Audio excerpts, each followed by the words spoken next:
Alex martial বাংলাদেশের ক্রিকেটকে কলঙ্কমুক্ত রাখার নাম এখন। আন্তর্জাতিক ক্রিকেটের সর্বোচ্চ সংস্থা আইসিসির দুর্নীতি দমন ইউনিটের প্রধান হিসেবে কাজ করেছেন এই ব্রিটিশ। তিনি এখন দায়িত্ব নিয়েছেন বিসিবির ইন্টিগ্রিটি ইউনিটের। গত বিপিএলে ক্রিকেটারদের পারফরমেন্স নিয়ে প্রশ্ন উঠেছিল বেশ। সঙ্গে ফ্রাঞ্চাইজিদের স্বচ্ছতা যাচাই করতে স্বাধীন তদন্ত কমিশন তৈরি করেছিল বোর্ড। সেই কমিশনের ৯০০ পৃষ্ঠার রিপোর্ট এখন অ্যালেক্স মার্শালের প্রতিষ্ঠানের কাছে। ১ অক্টোবর থেকে তারা যাচাই করছে এই রিপোর্ট। এই কাজের জন্য অ্যালেক্স মার্শাল অ্যাডভাইজরি প্রথম ভাগে নেবে $২০,০০০ আর দ্বিতীয় ভাগে বিসিবি তাদের দেবে $১৫,০০০। ওনাকে এখন যে দায়িত্ব দেওয়াটা হচ্ছে যে রিকনস্ট্রাক্ট করা হচ্ছে আমাদের ইন্টিগ্রিটি ইউনিটটা। আগে তো এটাকে জানেন অ্যান্টি করাপশন ইউনিট বলে, আমরা এখন বিসিবি ইন্টিগ্রিটি ইউনিট বলা হচ্ছে। এখানে লোকজন ইন্টারভিউ করে নতুন লোক আনা হচ্ছে, একদম ঢেলে সাজানো হচ্ছে।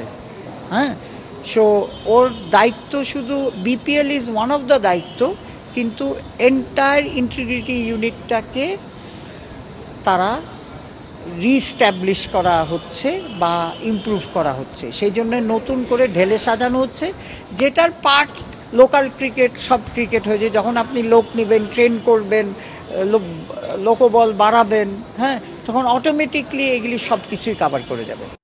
বিসিবির ইন্টিগ্রিটি ইউনিটের প্রধান হিসেবে অ্যালেক্স মার্শালকে নিয়োগ করা হয়েছে এবছরের ১ নভেম্বর থেকে ২০২৬ সালের ৩১ অক্টোবর পর্যন্ত।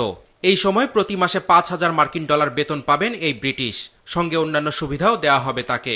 দেশের ঘরোয়া অ্যান্টি করাপশন কোড অনুযায়ী বিসিবির সঙ্গে কাজ করবেন অ্যালেক্স মার্শাল।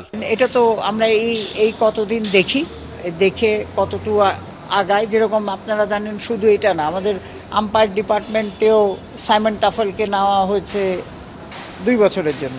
এখন যখন আমরা দেখব যে ইমপ্রুভমেন্ট হচ্ছে, আরও জায়গার কাজ আছে, তখন হয়তো এক্সটেনশন করা হবে। বোর্ড সূত্র অনুযায়ী ১৭ নভেম্বর বিপিএলের প্লেয়ার্স ড্রাফটের আগে ১৫ তারিখ অ্যালেক্স মার্শাল অভিযুক্ত ক্রিকেটারদের চিঠি দিয়ে তাদের ব্যাপারে বিসিবির অবস্থান জানাবে।